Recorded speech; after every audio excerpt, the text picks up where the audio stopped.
How y'all are? I'm glad for you to see me. I guarantee it's me, Cinnamon Smith, back with another review. Before we get into this review, please make sure you subscribe and hit the notification bell so you know every time I upload a video. Please make sure you like, comment, and share this with a friend. Now let's get into this review, shall we? This is a WCW Halloween Havoc 1996. It opens up with a cruiserweight title match between Dean Malanko and Rey Mysterio. Uh, great, great opening match to what would be a great pay per view. Dean Malenko ends up winning this. We move on to the battle for the ring between Diamond Dallas Page and Eddie Guerrero. I don't know what ring they're uh, fighting for. All I know is they're fighting over a ring. I wasn't a WCW fan growing up, so I never watched it. If any of you can explain why they were fighting over a ring in the comments, that would be great. Diamond Dallas Page ends up winning it. Then we have the Giant versus Jeff Jarrett with Ric Flair. The Giant ended up stealing the U.S. Championship from Ric Flair without winning it. Uh, Ric Flair wasn't able to compete in that match, so Jeff Jarrett ends up taking its place. The Giant ends up winning by DQ when Ric Flair gives a low blow to the Giant outside the ring right in front of the ref. Next up, we have a match between Six and Chris Jericho. Yeah, another great match. I thoroughly enjoyed this one. I do like the cruiserweights myself. I like the high flying stuff.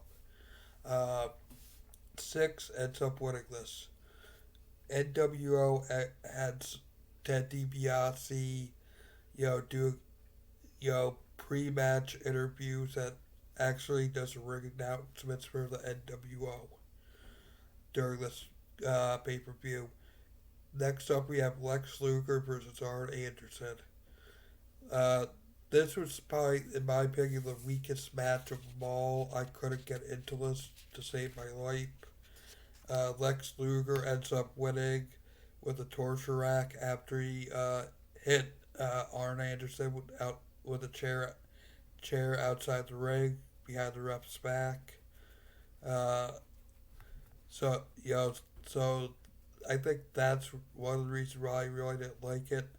Plus, like, I'm not a big Lex Luger fan. I just thought he was talentless, to tell you the truth. Then we have Basis of Fear versus Steve McMichael and Chris Benoit. You know, decent tag match. Uh, Chris Benoit and Steve McMichael end up winning.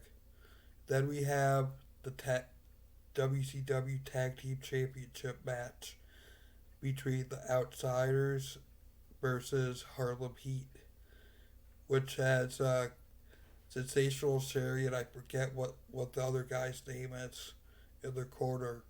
Regardless, the Outsiders end up winning this out after one hell of a match. Uh, then we come up to the main event of the evening, which is the WCW Heavyweight Championship match between Hollywood Hogan versus Randy Savage. When Hollywood Hogan comes out and does his promo before the match, and even when he gets to the ring, he has a toupee on, which eventually gets taken off by Savage, and Savage puts it on his own head.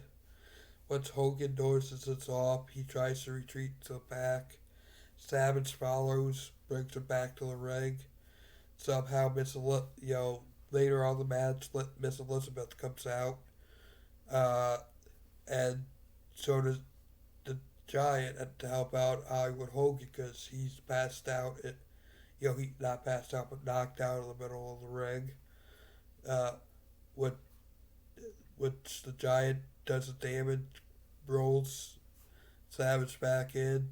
He puts Hogan on top, gets a 3 count, and Hogan ends up retaining.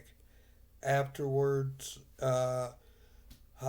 Hot Rod Roddy Piper came out and did the whole speech that like he's just as big of a star in wrestling as well as movies and all that.